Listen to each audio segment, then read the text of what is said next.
Okay, hi everyone, and welcome to Circuits Week number 2. This week we'll be learning about PN junctions, which are a really important part of a huge amount of modern electronics. PN junctions form the basis of certain types of transistors, which are really important in computers and smartphones and basically any kind of electronic device. And also, PN junctions are the primary components in silicon solar cells.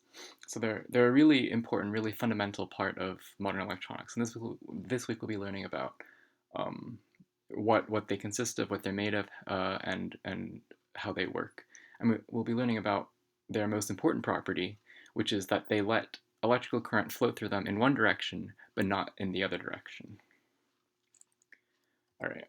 So firstly, when we talk about PN junctions, the first thing to know is that they are made primarily out of silicon, which is the atom illustrated here. So silicon has 14 electrons and 14 protons, but the most important property of silicon for our purposes is that it has 4 electrons in the outermost shell. So these 4 electrons circled here. The reason why this is important is because these electrons um, have a lot to do with the way that silicon will bond with other silicon atoms and other atoms in general when they're present in a single solid like they are in PN junctions.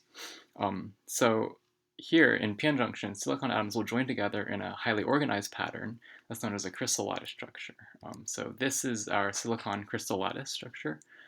So notice how we have 5 silicon atoms here, and there are 4 bonds. So notice how each silicon atom has 4 electrons in their outermost shells. We omit all the other electrons because they're not really important to consider when we're talking about bonding between atoms. Let's notice how every electron has 4, every silicon atom has 4 electrons in their outermost shells, right? This silicon has these 4 electrons, this silicon has these 4 electrons, etc. But most importantly, each bond between the 2 electrons, so this is one bond here, this is one bond here, this is one bond here, each bond contains a pair of electrons. And specifically, each bond, each electron in the pair that form the bond come from each of the 2 silicon atoms that are bonded together. So for instance, this bond here has 2 electrons in it. One of the electrons belongs to this silicon atom, and one of the electrons belongs to this silicon atom. But when these 2 silicon atoms bind together, they effectively share these 2 electrons and form a bond between these 2 silicons. So they're not free to move around and stuff. And so this type of bond is called a covalent bond. It's a very strong atomic bond between 2 atoms. And so because silicon has 4 electrons in its outermost shell, it can form at most 4 covalent bonds with other atoms, right? Because it can donate one of each of its 4 electrons to form a pair, a bond, a covalent bond with another silicon. So in this case here, the central silicon atom has 4 bonds to each of the 4 silicon atoms that surround it. And so in a greater silicon lattice structure, you basically just have this kind of unit that repeats itself for a large number of times. Now, sometimes, though, we're interested in introducing certain types of impurities into this lattice structure.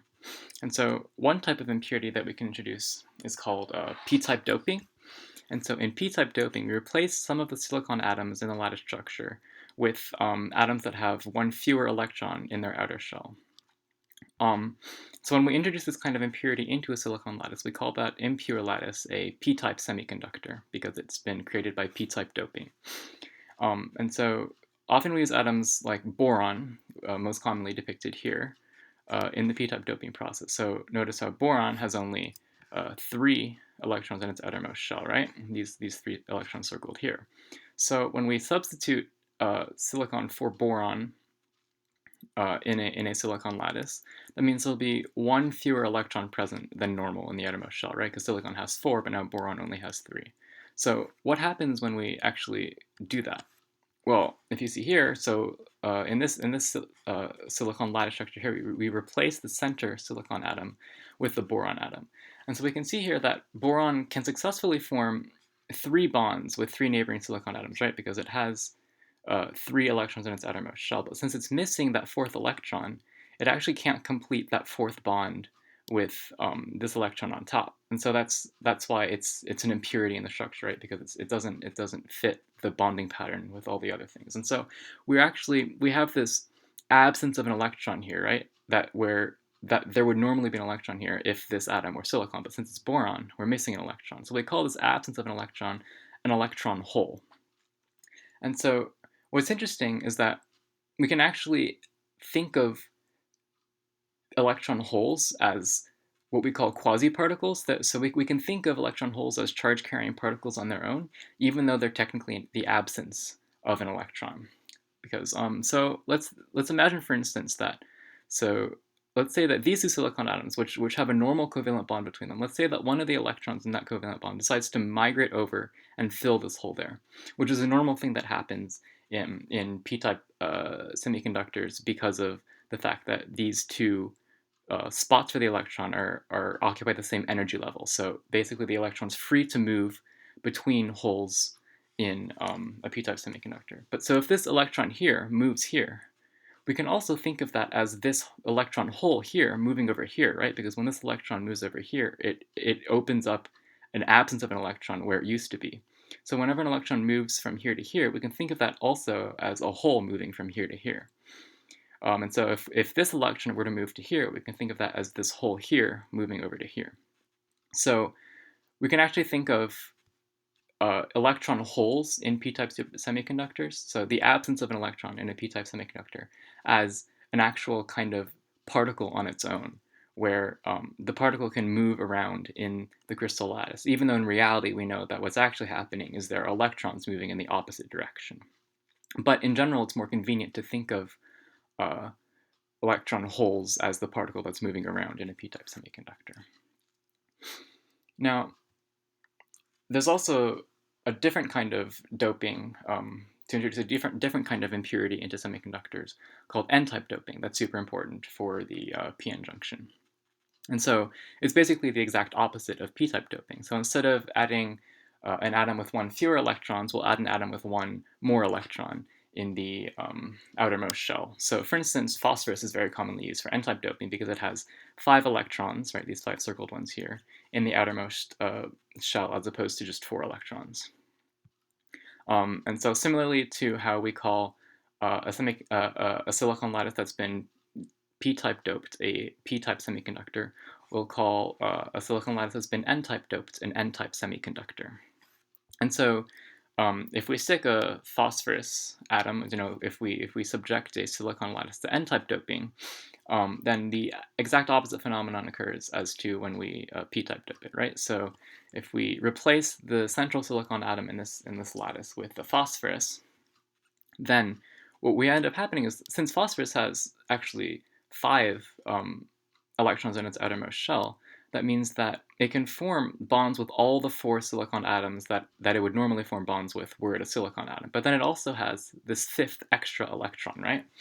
And so n-type semiconductors have these what we call extra electrons or free electrons that are just moving around because they have no they have no slot to stick in. There's no bond that they can fill in because all the bonds are taken up, all the pairs of electrons are taken up. And so just how electron holes, we can think of as quasi-particles that are free to move around in p-type semiconductors. We have these extra electrons that are free to move around in n-type semiconductors.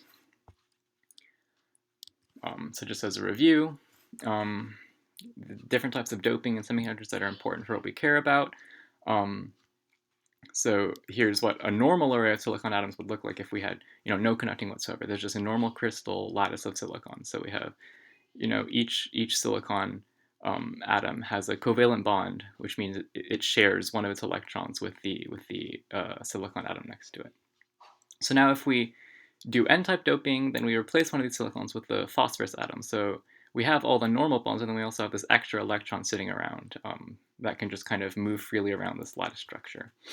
And if we do p-type doping, then we replace one of the silicon atoms with the boron atom. So we have actually a missing electron. So we can think of that as an electron hole that is free to move around, because if this electron moves here, then that electron hole moves over to where the electron used to be. So electron holes can move around p-type semiconductors.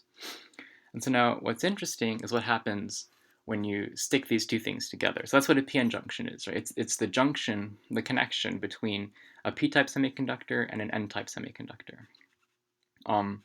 And so, right, so when we stick these two things together, normally a p-type semiconductor has an excess of electron holes that can just freely move around inside of it. So we'll represent electron holes with, the little red circles with a plus sign, because they're the absence of a negative charge. So we can kind of think of that as just like positive, relatively positive. And in an n-type semiconductor, we have an excess of electrons that are just kind of freely moving around. And so we'll represent those excess electrons with the blue circle with the minus sign inside of it. But now, what's interesting is if we take a look at the actual point of connection between the n-type and the p-type semiconductors, something interesting starts to happen. Because since the holes and the electrons are just free to move around inside these lattice structures, right? What you'll have is essentially a diffusion of electrons around this p-n junction, and a diffusion of electron holes around this p-n junction. So you'll have some of the n-type electrons eventually start to move into the p-type region, and you'll have some of the extra electrons move into the p-type region. You'll have some of the electron holes move over into the n-type region from the p-type region. So if we look at this microscopically, what this means is that you'll have your extra electrons in your n-type semiconductor. They move around into your p-type region. But what does that mean? They actually come in and they fill, right, those holes in the p-type region. And so you can also imagine this, right, as since we can think of holes as quasi-particles as well, you can imagine this as this hole over here is moving around and taking up the space of that extra electron that used to be there. So we have electrons from the n-type region moving into the p-type region, and you have holes from the p-type region moving into the n-type region. But because the p-type region has already has missing electrons in its bonds, the extra electrons from the n-type semiconductor will actually move around and occupy those missing electrons. And then the holes from the p-type semiconductor will come around and take the space of those extra electrons in the n-type region. So what ends up happening along the junction between the two types of semiconductors is you have a kind of a renormalization to your normal crystal lattice, right? Because your extra electron has moved into your hole in your p-type region. So now your n-type semiconductor has lost its extra electron, and your p-type semiconductor has lost its hole. The hole has moved over and taken the place of the extra electron. And so what ends up happening is you have a loss of charge-carrying particles along the junction between the p-type and the n-type semiconductors, right? Because there are no more free moving electrons here because they've all gone to the hole side, and there are no free moving electron holes here because they've all gone and taken the place of the free moving electrons. And so if we zoom back out to a macroscopic scale and we inspect what's going on, that means that along the junction we've had electrons from the n-type move over and occupy the empty spaces in the p-type region, and we've had the excess holes in the p-type region move around and take the space of those extra electrons in the n-type region. And so what you end up having is there's this area at the junction of the p-type and n-type semiconductors, which we call a depletion region, because it's been depleted of charge-carrying particles, right? Because we see over here the electrons in the holes have essentially combined together, right, and canceled each other out, so that there are no more free-moving charges along the actual point of connection between the p-type and the n-type. Now, in the bulk of the p-type body, right, we still have a lot of holes moving around, but right at the point of connection, all those holes have moved over to the n-type. And at the bulk of the n-type region, you still have an abundance of free electrons moving around, but right at the point of connection with the p-type region, all those electrons have moved over into the p-type region. And so what happens is you find that actually you can't have a movement of charge between these two regions anymore after this depletion region forms, because there are no more charge-carrying particles in this crystal lattice structure. And if you imagine, if you think about electric forces, right? So opposites repel, opposites attract, and like charges repel, right? So since we have essentially this p-type region used to be neutrally charged, but now since we had all these extra electrons from the n-type region move over into the p-type region, now this part of the p-type region is negatively charged. So any more electrons from the n-type region that would want to move over into the p-type region can't anymore because they're blocked by these electrons. And similarly, since we had all these effectively positively charged electron holes move from the p-type region into the n-type region, right? This part used to be neutrally charged, but now we've had all these positive holes move into this side here. So now any more holes that would want to move over, they can't, because you've had these holes that are locked in place in the lattice structure. And positive charges attract other positive charges, so these holes can't enter the p-type region. So what you have is this block of flow of charge because of the depletion region in a p-n junction. And so let's see what happens if we, say, connect this p-n junction to a circuit, to a battery. So let's say we connect it to a battery moving in this direction here. So let's say this is the positive terminal of the battery, this is the negative terminal of the battery. This is our voltage. So for just visualization purposes, I've drawn this arrow for voltage as to represent the force on the electrons, because the electrons are the real particles that are actually moving around here, right? So in this battery, since like charges repel, you have the negative end of the battery repels these electrons over here, so it'll make them, it'll create this force this way against electrons. And similarly, because you have a positive end of the battery here, you'll have an attractive force on electrons moving this way.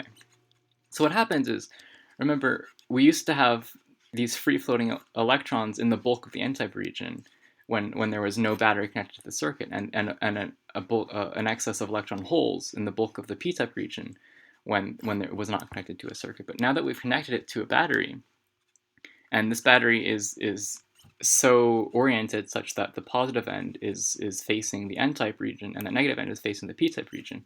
Well, now all these holes that were in, all these electrons that were in the n-type region are attracted to the positive terminal of the battery, and all these holes that were in the p-type region are attracted to the negative terminal of the battery. And so what happens is, since all the positive charge is starting to leave the p-type region and all the negative charge is starting to leave the n-type region, you have an even greater buildup of this depletion zone, because now you have more electrons that are leaving this formerly neutrally charged area. And so when you have an electron leave, right, that basically means that a hole is forming.